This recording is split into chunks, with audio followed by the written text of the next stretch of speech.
Yeah, so I'm going to talk today about this painting. So I'm Robert Fuller, wildlife artist, and I'm going to talk you through the process of doing one of these paintings. This is a puffin painting, and this is painted from Puffins just 40 minutes away here at Bempton Cliffs, which is over in that direction. And Bempton Cliffs is a remarkable place. We live on the Yorkshire Wolds here, and it's chalkland, beautiful landscape, and then that reaches the coast and it drops away into these dramatic cliffs, 400 feet high, and it is like a seabird city, everyone sort of calls it, and it truly is. In the summer it's an amazing place.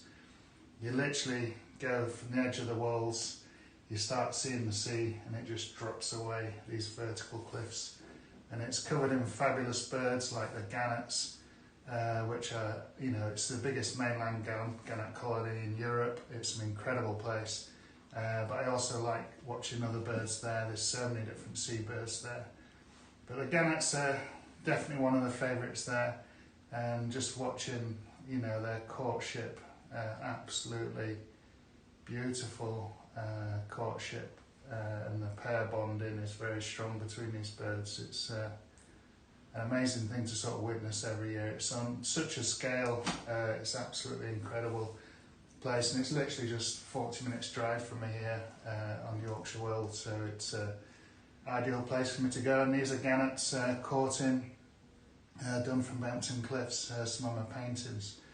But today I'm going to talk to you about the puffins that live there too. Not in as great numbers as the gannets, and they take a little bit more spotting. But once you get your eye in and you start looking on the cliffs, you can see these wonderful puffins there.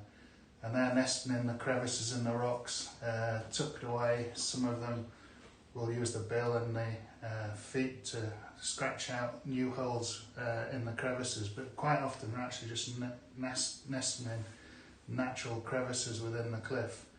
And these are obviously vulnerable to predation with them being so small, so it's important those nests are well tucked away. So this is the painting I did, which was inspired by the puffins there. It's quite a large painting. I don't know if you get a sense of scale with me stood next to it. If I put my arm out, this is a big, big painting. And yeah, so it was one of these lockdown projects that I decided to do. I'd always wanted to paint the puffins there. And when I start a painting, it starts literally from a white piece of board, and this is my white piece of board, watercolour board. I've painted this one in acrylics, and these are Liquitex acrylics. I've found them to be the best ones. I've never tried any other type of acrylic for well over 20 years now, and I just find it's a medium that works for me. So I'm starting to mix some basic colours for the background here, and this is getting the blue colour down of the background, and I'll cover the whole of this board in the same colour. I'm not one to start painting around things, it just looks as if I've painted around it. So these brush strokes that travel through and past the subject, when you finish it, they want to look as if they're travelling past and through. So the whole board is painted with blues, greys, and I'm just I'm wanting to see brush marks on this painting as well. I don't want it to be so refined that it's a very smooth background. So you can see there's a lot of brush marks in that painting, a broad brush. And then on that background I'm starting to draw in those puffins, those wonderful puffins. And I love doing them. They're such characters just to watch them. They've all got little personalities, and their courtship is fabulous. But here we're just putting in the basic colours, and I'll always paint it darker initially and then work the lights in, because in general, if you're things that are brighter comes further towards you, it's like looking at the ridge and furrows of a ploughed field. The darker bits are deeper within there, and it's the same in texture of feathers and fur, that you want to get a three-dimensional effect. But these are just putting in the colours, and I've then starting to work up dark from light, getting the background in. So it's it's a big project doing one of these paintings, but the background, getting that right is absolutely crucial. because if this background colour is not quite correct, I find later on, sometimes I will then have to either repaint the background a little bit.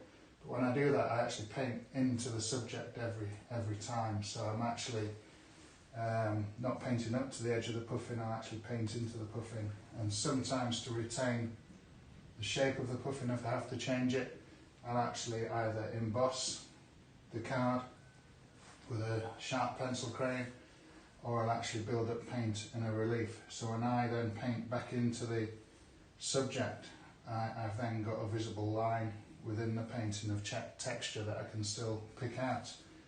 But yeah, this is the puffin painting. If anyone's got any questions, send them through. Sam will send them up to us, and I'll answer them the best I can. Whether it's about this painting or anything else that we're following at the moment. And yeah, I think Will's going to fire a few questions at me.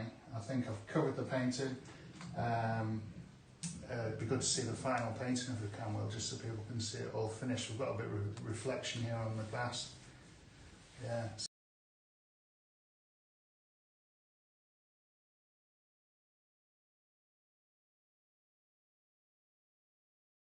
So yeah, I'll take a few questions now. So the first one we've got here comes from Lynn Yeomans on Facebook. How are puffin numbers doing, and do they have enough sand eels? Puffin numbers are in decline here, unfortunately, in this area because of the warming of the seas and the sand eels. Yeah, it's a major issue. The sand eels are travelling further north as the seas warm.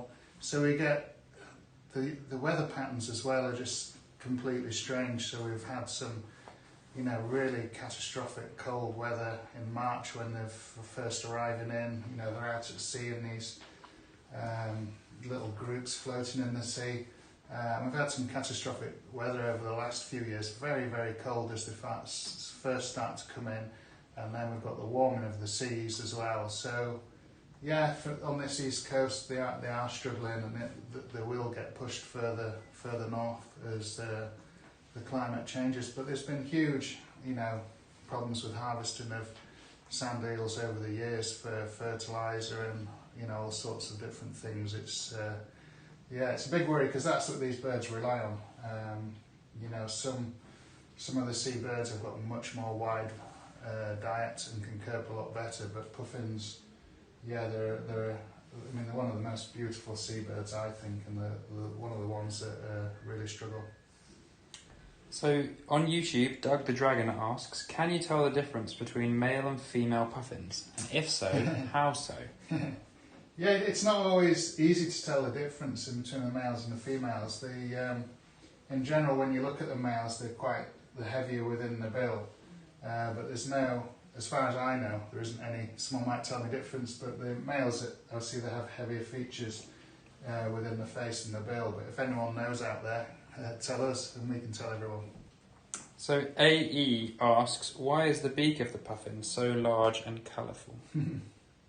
So the beak of the puffin is particularly large and colourful, but this is used for courtship a lot. At this time of year, all the puffins have gone far out to sea, and all the colours on this beak actually go, you know, to dull sort of grey colours, and we don't see them that much at this time of year because they're way out to sea. But all these colours have faded back round the eyes and round the beak.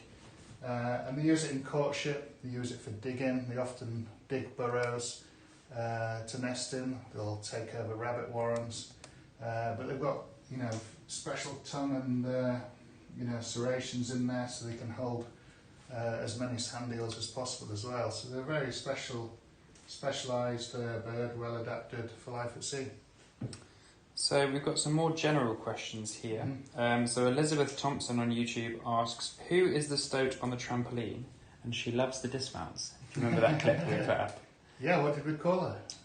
That may have been Olga, I think Martin. Martin, who works on the stoat computer downstairs, he got to name her Olga after the gymnastic, the Olympic gymnastic, because she was so enjoying herself on there. It was a fabulous little clip, that one.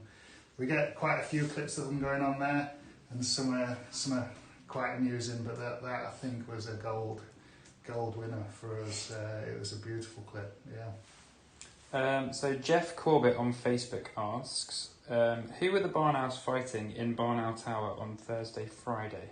If we can remember that far back. Yeah. So we've got that was Gylfi in there, and his unidentified male. We're going to do a name poll for him soon. We do actually have the other poll has finished today, so we can announce that at the end of this live too. Yeah. So we'll do that at the end. So so we've got Gylfi, which is our breeding female from this year, and she was vying a little bit with a new male that's trying to woo her, attract her attention. And when we say fighting, if it's the clips that I saw, it was almost like a little bit of courtship that she's pretty unsure about him, but he's trying his luck, early stages of courtship where they go beak to beak and grab each other's beaks, and she was a little bit feisty at times.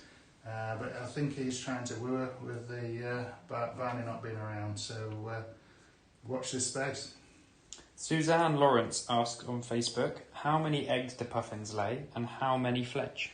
Puffins, I think, lay one egg and raise one chick, so fingers crossed on a good year. We've had some terrible summers as well where the actual burrows have been flooded out in recent years, so some places they nest on these islands offshore where they actually dig burrows under the turf, and they can dig quite a long burrow to nest in.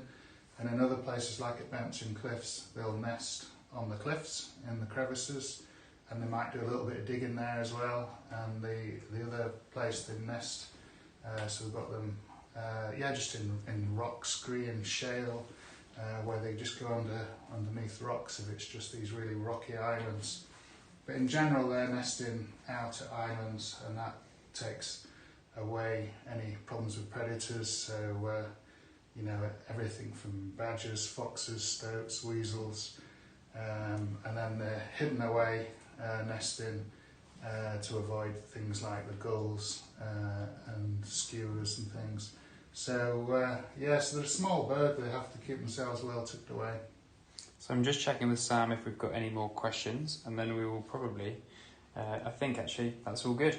So we'll announce the results of the poll. Would you like me to do it, or would you like to do the honours? You tell me and I'll tell him. So in 4th place we have Bella. Yeah, so that's 4th place is Bella. 3rd place is Sky. 3rd place is Sky. I don't even know who the winner is I know, myself. it's a big moment. 2nd place we've got Betty. 2nd place we've got Betty. And that leaves the final one, which you can announce if you can see that big enough. Luna. It's Luna. So the female tawny owls. This is a poll we did for the female tawny owl, I think that's in Beach Stump at the moment. So this is Bomber's mate, and she's called Luna apparently. So that's great news. And then we've got, we're going to start our next poll, which is Gylfi's new.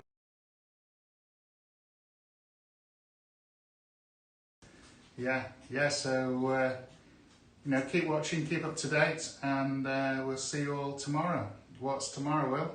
Kestrel clips. Kestrel, yeah. So we're going to, a lot of you have been watching the kestrels on the feeding post and travelling around some of the nest boxes. So we're just going to show you some of our favourite moments from the kestrels. They've always been very special to me here. They're one of the first birds in the garden that I really got to know. I studied them really closely, and that was one of the inspirations behind starting all of the cameras. I had kestrels, tawny owls, and I was living here 17 years before I got barn owls nesting in this valley, and that's mainly because of tawny owls like Bomber. He likes to keep them away a little bit, but the kestrels won out in the end, and the barn owls, so we've got both of those nesting here as well. Alright, thanks for joining.